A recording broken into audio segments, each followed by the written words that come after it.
those moments that a lot of folks never, ever, ever get tired of reliving. Beware, though, you might date yourself. Ladies and gentlemen, the Beatles.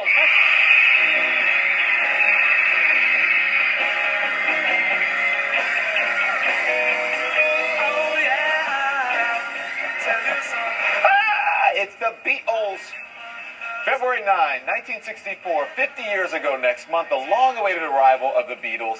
73 million viewers. Can you believe it? It was a record at the time, tuned in to the Fab Four old black and white TV sets. I remember those, dating myself, and the girls in the audience screamed so loud the folks at home could hardly hear. We'll be looking at the Beatles on Thursday night. It's a fabulous documentary. It is called The 60s, The British Invasion. And with us now from Atlanta, I would say Hotlanta, but it's not so hot there today. He is the author of the book Beatles versus Stones, as in Rolling Stones, and we're going to talk about that as well. There is Mr. John McMillan. So, John, for those who lived through it, what was so huge about this British rock band touring America? Well, they caught a lot of people unawares. There was a great deal of publicity, of course, by the time the Beatles arrived, and they were successful in the United States. But I don't think anyone quite anticipated the kind of hysterical frenzy that they evoked among, very young girls. And of course, Beatlemania had struck in England first, but certainly Americans were caught off guard by how big a sensation the Beatles were as soon as they arrived at JFK Airport. What was it about them? Were they that different? I mean, there was Elvis, there were a number of other people around. What was it about these guys? Well, they weren't that particularly handsome, were they? You don't think the Beatles are handsome? Oh, I think they're a handsome bunch of guys. They're certainly talented and charming, but they had a lot going for them timing-wise.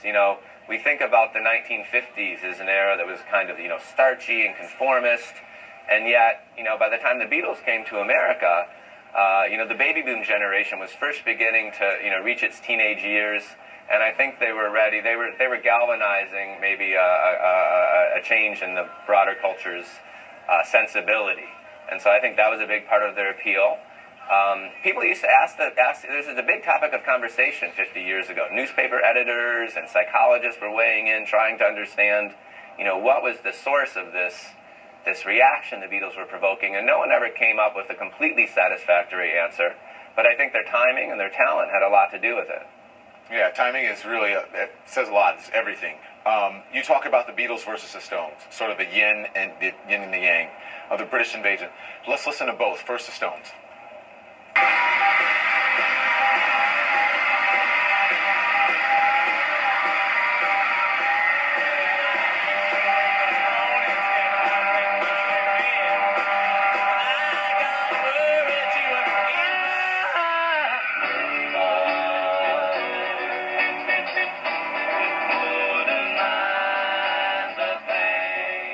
So, John, the Beatles came across as more polished, quite a lot safer than the Stones. Is that why the Beatles were so much more popular here in America in 1964, you think? Well, sure. I mean, a lot of journalists were actually perplexed by the Beatles, and we look today, looking backwards, and we see them as, polished and everything else. But initially, journalists were really a bit taken aback by their hairdos and by the response that they elicited. But nevertheless, the Beatles projected a kind of sexual charisma, but it was a charisma that was tamed and domesticated, I would say, for their young female fans. And the Stones, of course, went in a much more radical direction in the sense that they were the group that would appeal to more disaffected young people. And so certainly there was a big bifurcation there. Well, I like both of them. I think they're both great. Thank you very much, John McMillan. I appreciate that. All right? Stay warm in Atlanta. 50 years ago, the Beatles arrived in the States for their first American tour. See it all unfold as it happened with rare footage and interviews from the band that led the British invasion. British Invasion premieres Thursday night, 9 Eastern, right here on CNN. Make sure you tune into that. More in our